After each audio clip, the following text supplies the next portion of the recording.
నిజ నిర్ధారణకు అంతిమ నిర్ణయం డిఎన్ఏ టెస్ట్. ఉన్నది ఉన్నట్లుగా వాస్తవాలను శోధించి వివరించే మన డిఎన్ఏ టీవీ, మన రాష్ట్రం, మన ఛానల్. నమస్కారం, వార్తలకి స్వాగతం. ఈనాటి వార్తా విశేషాలు. రాష్ట్రంలోని పేదలందరికీ హౌసింగ్ కల్పించే విషయంలో మంత్రులు, ఎమ్మెల్యేలు బాధ్యత తీసుకోవాలని ముఖ్యమంత్రి చంద్రబాబు నాయుడు ఆదేశించారు. నివాస స్థలం లేని వారందరికీ అర్హుల జాబితా రూపొందించి అందరికీ హౌస్ సైట్స్ దక్కేలాగా చూడాలని తెలిపారు. సంవత్సరంలోగా నివాస స్థలం లేని వారికి లబ్ధి చేకూరేలాగా ప్రభుత్వం చర్యలు తీసుకోవాలని సూచించారు. సీఎం చంద్రబాబు అధ్యక్షతన కేబినెట్ భేటీ నిర్వహించడం జరిగింది. సమావేశంలో పలు అభివృద్ధి పనుల పురోగతిపై సీఎం ఆరా తీశారు. అభివృద్ధి పనుల్ని మంత్రులు ఎప్పటికప్పుడు పర్యవేక్షించారు తెలిపారు. పేదలందరికీ హౌసింగ్ కల్పించే విషయంలో మంత్రులు, ఎమ్మెల్యేలు బాధ్యత తీసుకోవాలని ఆదేశించారు. త్వరితగతిన రెవెన్యూ సమస్యల్ని పరిష్కరించాలని అన్నారు. ప్రభుత్వం చేసే మంచిని ప్రజల్లోకి తీసుకువెళ్లే విషయంలో మంత్రులతో పాటు ఎమ్మెల్యేలు కూడా బాధ్యత తీసుకోవాలని ఈ సందర్భంగా సీఎం సూచించారు. రెవెన్యూ సమస్యల పరిష్కారం విషయంలో జాప్యం తగదని అన్నారు. త్వరితగతిన సమస్యల పరిష్కారానికి సరైన విధానం రూపొందించాలని సూచించడం జరిగింది. వైజాగ్ పార్ట్నర్షిప్ సమ్మిట్ ద్వారా యువతకు మనం ఏం చేస్తున్నామో తెలియచేయాలని సీఎం చంద్రబాబు అన్నారు. పాఠశాలల్లో వాళ్లకు ఎవరికైనా ఆసక్తి ఉంటే వాళ్ళు ఈ పార్ట్నర్షిప్ సమ్మిట్ చేసే విధంగా ఏర్పాటు చేయాలని సూచించారు. ఇందుకోసం మంత్రులు పనిచేయాలని అన్నారు. పార్ట్నర్షిప్ సమ్మిట్ కి ఉపరాష్ట్రపతి వస్తున్నారని, పుట్టపర్తిని ఆధ్యాత్మిక కేంద్రంగా చేయాలని సూచించారు. ఈ సమ్మిట్ కి ప్రెసిడెంట్, ప్రధాని, వైస్ ప్రెసిడెంట్, గవర్నర్లు, ముఖ్యమంత్రులు చాలా మంది వస్తున్నారని ఈ సందర్భంగా తెలిపారు. కూటమి ఎమ్మెల్యేలు ఎవరైనా తప్పు చేస్తుంటే ఇన్ఛార్జి మంత్రులు జోక్యం చేసుకుని సరిచేయాలని దిశానిర్దేశం చేశారు. కొత్త ఎమ్మెల్యేలకు అవగాహన కల్పించాలని తెలుగుదేశం మంత్రులకు మంత్రి నారా లోకేష్ సూచించారు. అలాగనే విశాఖ సిఐఏ సదస్సుపై కూడా మంత్రులతో జరిగిన సమావేశంలో లోకేష్ చర్చించారు. 14, 15 తేదీలో విశాఖ వేదికగా జరిగే పెట్టుబడుల భాగస్వామ్య సదస్సుని కలిసికట్టుగా విజయవంతం చేద్దామని మంత్రి పిలుపునిచ్చారు. తెలుగుదేశం మంత్రులతో మంత్రి నారా లోకేష్ ఉండవల్లి సీఎం క్యాంపు కార్యాలయంలో బ్రేక్ఫాస్ట్ సమావేశం నిర్వహించారు. సీనియర్ ఎమ్మెల్యేలు, నేతలతో తొలిసారి గెలిచిన ఎమ్మెల్యేలకు అవగాహన కల్పించారని తెలిపారు. సీనియర్లు ఎమ్మెల్యే అయిన కొత్తలో ఎలాంటి ఇబ్బందులు ఎదుర్కొంటున్నారు, ఎలాంటి సమస్యలు అధిగమించి ఈ స్థాయికి వచ్చారనే అవగాహన కొత్త ఎమ్మెల్యేలకు అవసరమని తెలిపారు. కొత్త ఎమ్మెల్యేలు వరుస విజయాలు కొనసాగించాలంటే సీనియర్ల అనుభవాలు నేర్చుకోవాలని కీలక సూచనలు చేశారు. ఈ నెల 14, 15 తేదీలో విశాఖ వేదికగా జరిగే పెట్టుబడుల భాగస్వామ్య సదస్సుని కలిసికట్టుగా విజయవంతం చేద్దామని ఈ సందర్భంగా సూచించారు. వీటి ద్వారా ప్రత్యక్షంగా, పరోక్షంగా లక్షలాది మందికి ఉద్యోగ, ఉపాధి అవకాశాలు లభిస్తాయని తెలిపారు. టీడీపీలో క్రమశిక్షణ గల నాయకుడు నూరు పాషా, దూదేకల సంక్షేమ కార్పొరేషన్ చైర్మన్ నాగుల్ మీరా ఆధ్వర్యంలో కార్పొరేషన్ ఆర్థికంగా అభివృద్ధి చెందాలని విజయవాడ ఎంపీ కేశినేని శివనాథ్ ఆకాంక్షించారు. ఈ సంఘానికి నిధులు కూడా వచ్చే విధంగా ఆంధ్రప్రదేశ్ రాష్ట్ర మైనార్టీ సలహాదారులు ఎంఏ షరీఫ్, నాగుల్ మీరాతో కలిసి సీఎం చంద్రబాబుతో మాట్లాడి కృషి చేస్తామని తెలిపారు. నూరు పాషా దూదేకుల సంక్షేమ కార్పొరేషన్ చైర్మన్ గా నాగుల్ మీరా ప్రమాణ స్వీకారంతో పాటు ఆ కార్పొరేషన్ కి చెందిన 15 మంది డైరెక్టర్ల ప్రమాణ స్వీకార మహోత్సవ కార్యక్రమం తాడేపల్లిలోని అన్నపూర్ణ కన్వెన్షన్ లో సోమవారం అంగరంగ వైభవంగా జరిగింది. కార్యక్రమానికి విజయవాడ ఎంపీ కేశినేని శివనాథ్, ఎమ్మెల్యే గద్దె రామ్మోహన్, ఆంధ్రప్రదేశ్ రాష్ట్ర మైనార్టీ సలహాదారులు ఎంఏ షరీఫ్ ముఖ్య అతిథులుగా హాజరయ్యారు. ముందుగా ఎంపీ కేశినేని శివనాథ్, ఆంధ్రప్రదేశ్ రాష్ట్ర మైనార్టీ సలహాదారులు ఎంఏ షరీఫ్, టీడీపీ వ్యవస్థాపక అధ్యక్షులు దివంగత మాజీ ముఖ్యమంత్రి నందమూరి తారక రామారావు విగ్రహానికి పూలమాలలు వేసి ఘనంగా నివాళులర్పించారు.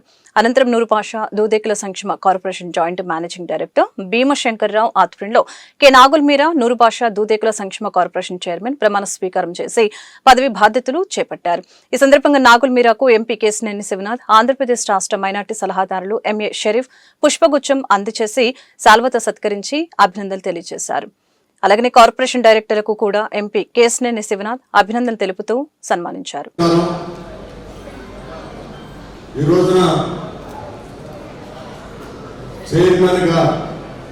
ప్రమాణ స్వీకారం చేసిన మా తమ్ముడు నాగుల్ మీరా గారికి, వేదిక మీద ఉన్న మా నాయకులు ఎంపీ గారు, మాకు దైవ సమానులైన షరీఫ్ గారు, ఎందుకంటే ఆయన చూస్తే నాకు సిద్ధి సాయిబాబా గారు గుర్తొస్తారు. ఆయన అంటే సిద్ధి సాయిబాబా గారు గుర్తొస్తారంటే టూర్ పెట్టున్నారు కాబట్టి అది కాదు. ఆ యొక్క ప్రశాంతమైన ఆ మాట,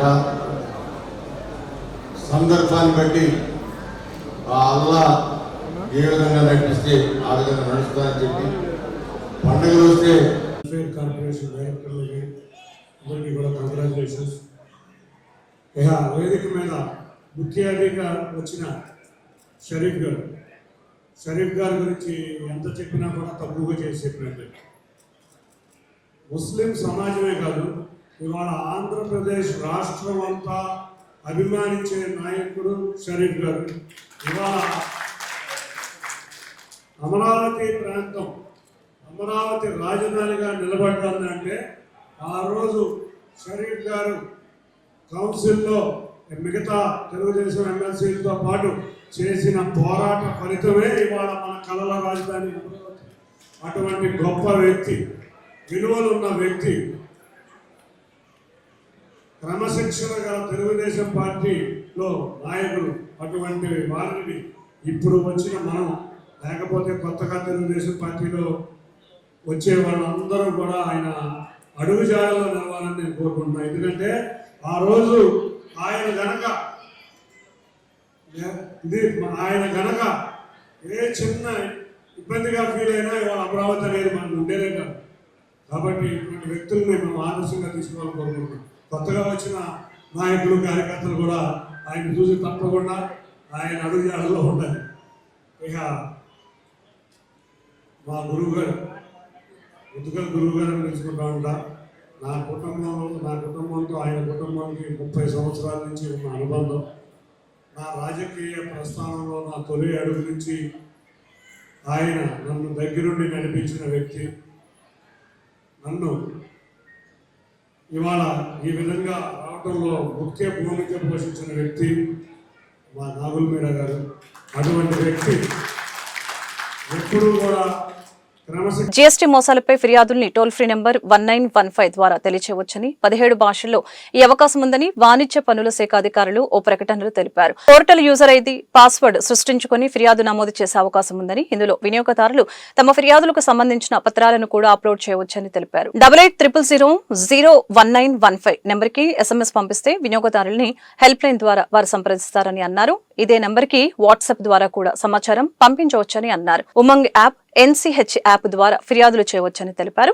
జీఎస్టీ సంస్కరణల తర్వాత అక్టోబర్ మొదటి వారం వరకు జాతీయ వినియోగదారుల హెల్ప్ డెస్క్ కి 3981 మంది ఫిర్యాదులు చేశారని, అత్యధికంగా పాల రేట్లు తగ్గలేదంటూ ఫిర్యాదులు వచ్చాయని తెలిపారు. మోందా తుఫాన్ రాష్ట్రంలో అంచనాలకి మించి అపార నష్టం కలిగించిందని, కేంద్ర ప్రభుత్వం ఉదారత చూపి ఆదుకోవాలని రాష్ట్ర ప్రభుత్వం కేంద్ర బృందాన్ని కోరింది. మోందా తుఫాన్ వలన 6384 కోట్ల నష్టం వాటిల్లిందని, 901.4 కోట్లు తక్షణ సాయం చేసి ఆదుకోవాలని కేంద్రానికి విజ్ఞప్తి చేశారు. మోందా తుఫాన్ వలన వాటిల్లిన నష్టం మదింపు వేయడానికి కేంద్ర బృందం రాష్ట్రానికి వచ్చింది. కేంద్ర హోంశాఖ జాయింట్ సెక్రటరీ పాసుమి బసు, కేంద్ర వ్యవసాయ రైతుల సంక్షేమ శాఖ సంచాలకులు డాక్టర్ కె పొన్నుస్వామిల నేతృత్వంలోని 8 మంది సభ్యులతో కూడిన కేంద్ర బృందం సోమవారం ముందుగా అమరావతిలోని సచివాలయానికి వచ్చింది. ఈ బృందానికి సచివాలయంలోని RTGS లో అధికారులు స్వాగతం పలికారు. అనంతరం మోందా తుఫాన్ కలిగించిన నష్టం గురించి రెవెన్యూ శాఖ chief commissioner, land administration special chief secretary G Jayalakshmi, RTGS CEO Prakhar జైన్లో పవర్ పాయింట్ ప్రజెంటేషన్ ద్వారా వివరించారు. అంచనాలకు మించిన అపార నష్టం కలిగిందని విజయలక్ష్మి చెప్పారు. వ్యవసాయ రంగానికి మోందా తుఫాన్ తీవ్ర నష్టం కలిగించిందని తెలియజేశారు. 1.61 లక్షల ఎకరాల్లో వరి, పత్తి, మినుము, మొక్కజొన్న పంటలు దెబ్బతిన్నట్లు తెలిపారు. అలాగనే 6250 హెక్టార్లలో ఉద్యానవన పంటలు, 17.72 హెక్టార్లలో మల్బరీ తోటలకు నష్టం వాటిల్లిందని అన్నారు. 3063 హెక్టార్లలో చేపల చెరువులు ధ్వంసమయ్యాయని వివరించారు.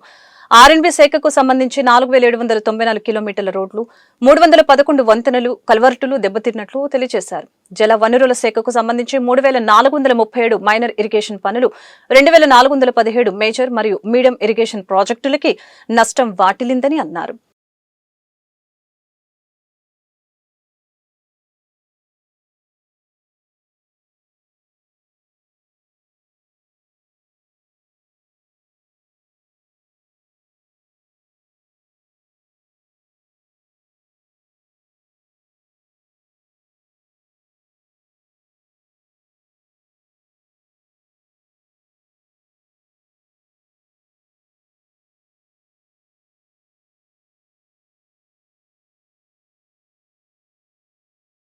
పీజీఆర్ఎస్ అర్జీల పరిష్కారంలో నాణ్యత పెరగాలని, మరింత మెరుగైన సంతృప్తికరమైన పరిష్కారాలు చూపాలని జిల్లా కలెక్టర్ లక్ష్మీష అధికారులను ఆదేశించారు. సోమవారం నిర్వహించిన పీజీఆర్ఎస్ కి మొత్తం 155 అర్జీలు అందాయని కలెక్టర్ వెల్లడించారు. సోమవారం స్థానిక కలెక్టరేట్లోని శ్రీ పింగళి వెంకయ్య సమావేశ మందిరంలో సంయుక్త కలెక్టర్ ఎస్ ఇలకియాతో కలిసి ప్రజల నుంచి అర్జీలను స్వీకరించిన అనంతరం జిల్లా కలెక్టర్ లక్ష్మీష మాట్లాడారు. అర్జీల పరిష్కారంలో విధానపరమైన లోపాలు లేకుండా చూడాలని తెలిపారు. అర్జీల పరిష్కారం సరిగ్గా నిర్వహించని అధికారులపై చర్యలు తీసుకోబోతున్నారు తెలిపారు. ఫిర్యాదుల ఆడిటింగ్ ని నిక్కచ్చిగా చేయాలని చెప్పారు. కీలక ప్రగతి సూచికలు, నియోజకవర్గ విజన్ కార్యాచరణ ప్రణాళిక లక్ష్యాలని తప్పనిసరిగా సాధించాలని తెలియజేశారు. పోలీస్ శాఖకు 23, పురపాలక పరిపాలన పట్టణాభివృద్ధి శాఖకు 20, ఆరోగ్య పంచాయతీరాజ్ శాఖలకు 8, డిఆర్డీఏకు 6, దేవాదాయ శాఖకు 5, విద్య, గృహ నిర్మాణం, జల వనరులు, సర్వే శాఖలకు 4 చొప్పున, విభిన్న ప్రతిభావంతుల సంక్షేమం, గ్రామీణ నీటి సరఫరా శాఖలకు 3 చొప్పున అర్జీలు వచ్చాయని తెలిపారు.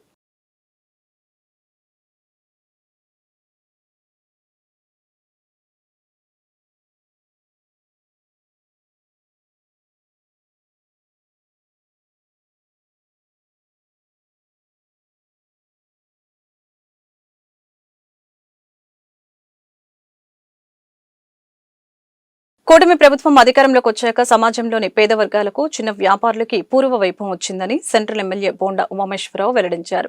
ఈ పరిణామం వారి ఆర్థిక స్థితిగతుల్ని మెరుగుపరచడంలో గణనీయమైన పాత్ర పోషిస్తుందని చెప్పారు. మొగల్రాజపురంలోని సెంట్రల్ ఎమ్మెల్యే చిరు వ్యాపారులకు P4 పథకంలో భాగంగా 3 తోపుడు బండ్లను ప్రభుత్వ విప్ సెంట్రల్ నియోజకవర్గ శాసనసభ్యులు బోండా ఉమామేశ్వరరావు అందజేశారు.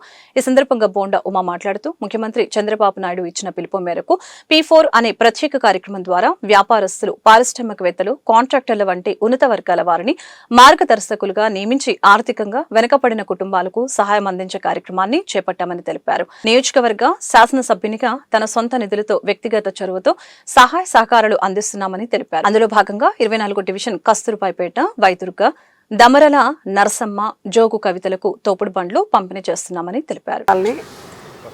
కస్తూర్బాయిపేట వైదుర్గ నా పేరు. అన్నయ్యకి బళ్ళకి అప్లై చేశాను. అన్నయ్య శాంక్షన్ చేశారు. చిరు వ్యాపారస్తులు మేము 3 బళ్ళు శాంక్షన్ చేశారు. కూటమి ప్రభుత్వానికి, చంద్రబాబు నాయుడు గారికి, ఎమ్మెల్యే బోండా ఉమా గారికి మా ధన్యవాదాలు. 24వ డివిజను కస్తూర్బాయిపేట. నా పేరు జే కవిత. మేము చిరు వ్యాపారస్తులు. బళ్ళకి అప్లై చేసుకుంటే బోండా ఉమా గారు బళ్ళు ఇచ్చారు. కూటమి ప్రభుత్వానికి, చంద్రబాబు నాయుడు గారికి, బోండా ఉమా గారికి ధన్యవాదాలు తెలియజేస్తున్నాను. 24వ డివిజన్ కమిటీ సభ్యులందరికీ, అటు మన ఎన్డీఏ కూటమి ప్రభుత్వం ఏర్పాటైన తర్వాత గడిచిన 60 సంవత్సరాల్లో ఎవరు చేయలేని పని, ఎంతోమంది ఎమ్మెల్యేలు వచ్చారు, ఎంపీలు వచ్చారు, కానీ ఎవరు చేయలేని పని 2014లో మొట్టమొదటిసారిగా మన కస్తూర్బాయిపేట అంబేద్కర్ కాలనీ వాసులందరికీ పట్టాలు ఇచ్చిన ఘనత మన బోండా ఉమామేశ్వరరావు గారిది. సెంట్రల్ నియోజకవర్గం బోండా ఉమామేశ్వరరావు గారు. అలాగే 2024లో ఎన్డీఏ కూటమి ఏర్పాటైన తర్వాత, ప్రభుత్వం ఏర్పాటైన తర్వాత 8 నెలలకే మన కస్తూర్బాయిపేట, గిరిపురం, అంబేద్కర్ కాలనీ వాసులందరికీ పట్టా రిజిస్ట్రేషన్ చేయించే కార్యక్రమాన్ని మొదలుపెట్టిన ప్రభుత్వం ఏదైనా ఉందంటే, మంచి చేయడానికి ఏదైనా ప్రభుత్వం ఉందంటే మా ఎన్డీఏ కూటమి ప్రభుత్వం. అందులో మా ఈ బోండా ఉమామేశ్వరరావు గారికి మేము ఎంతో రుణపడి ఉంటామని సభాముఖంగా తెలియజేసుకుంటున్నాం. ఈ అంబేద్కర్ మా కాలనీ వాసుల్లో కొంతమందికి ఈ తోపుడు బండ్లు అనే కార్యక్రమాన్ని కూడా మొదలుపెట్టారు. ఆ మొదలుపెట్టిన కార్యక్రమంలో కొంతమందికి ఈరోజు ఈ బళ్ళు ఇవ్వటం జరుగుతుంది. ఎమ్మెల్యే గారికి, మా చంద్రబాబు నాయుడు గారికి, ఎన్డీఏ కూటమి ప్రభుత్వం అందరికీ మా ధన్యవాదాలు. కూటమి ప్రభుత్వం అధికారంలోకి వచ్చినాక పేదవాళ్ళకి, చిరు వ్యాపారులకి మళ్ళా పూర్వ వైభోగం వచ్చింది. ఈరోజు ముఖ్యమంత్రి చంద్రబాబు నాయుడు పిలుపు మేరకు P4 అనే కార్యక్రమాన్ని తీసుకొని మరి మార్గదర్శకులుగా ఉన్నవాళ్ళని, అంటే వ్యాపారస్తుల్ని, ఇండస్ట్రియలిస్టుల్ని, కాంట్రాక్టర్ని, సమాజంలో ఉన్నవాళ్ళని తీసుకొని బంగారు కుటుంబాలుగా లేని వాళ్ళకి పెట్టి వాళ్ళకి ఏదో సహాయం చేసే విధంగా పెద్ద కార్యక్రమం తీసుకున్నాం.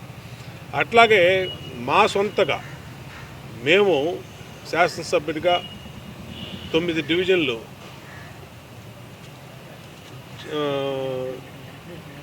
తీసుకున్నాం. 9 డివిజన్లోని పేదవాళ్ళందరికీ కూడా ఏ అవసరం ఉన్నా, ఏ కార్యక్రమం ఉన్నా, పెళ్ళైనా, లేదంటే చావైనా, లేదంటే చదువులకైనా తోచినంత సహాయం చేస్తూ ఉన్నాం.